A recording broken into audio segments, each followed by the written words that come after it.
Have you ever been exiled? Not for something you did, but just because of who you were born as. My dear friends, I'm Frieda. Welcome to my channel, Frieda YF, East meets West, my memoir. Today I share how I was forced to be a farmer working in a remote countryside far away from Shanghai. When I graduated from Shanghai High School, at that time, we had no choice over our future. One day, the state authority entered to our classroom. Our teacher, the homeroom teacher, announced, "Now you are graduated. The state will assign each of you a permanent job based on the rules and the family backgrounds."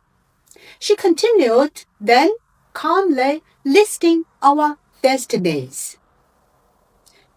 The best category, a junior worker in a state factory in Shanghai. Next, low-level worker in the city.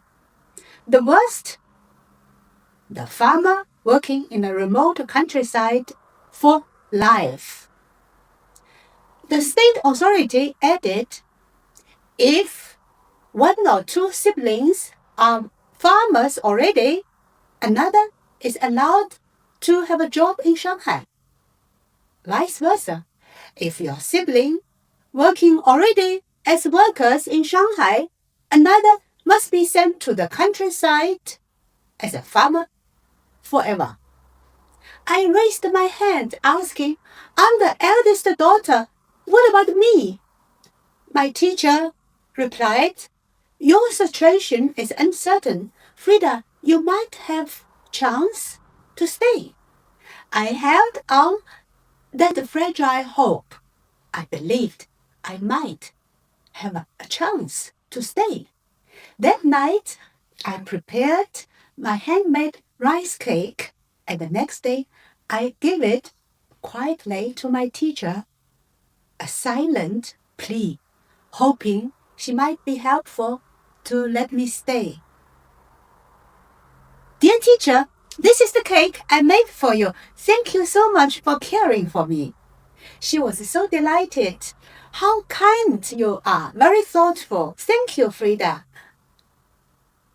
But a few days later, I overheard my mama speaking firmly to that same teacher.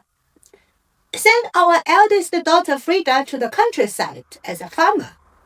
My son then can have a chance to stay in Shanghai and have a job when he graduates years later.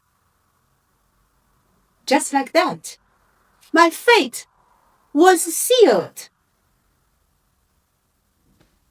Soon after, I was exiled to a remote rural area far away from Shanghai.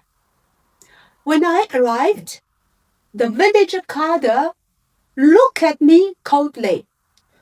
Starting tomorrow to work at that field. You now belong here for the rest of your life.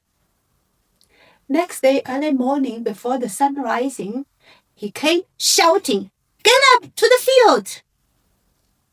At the rice field, I carried rice bag heavier than my own body.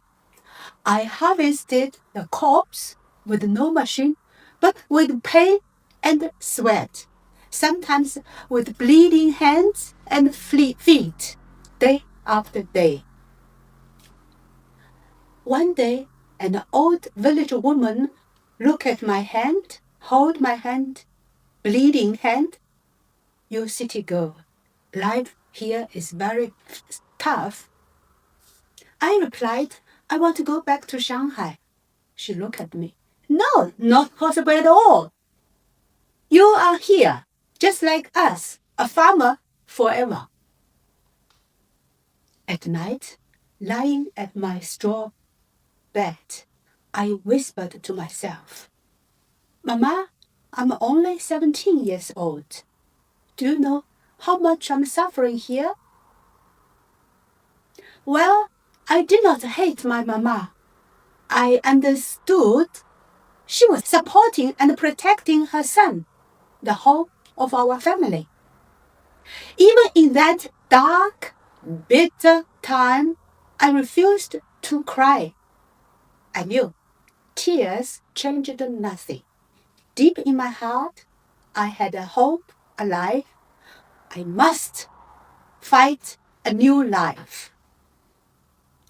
My dear friends, if this story touched you, I would be very happy when you like, share, comment, and subscribe.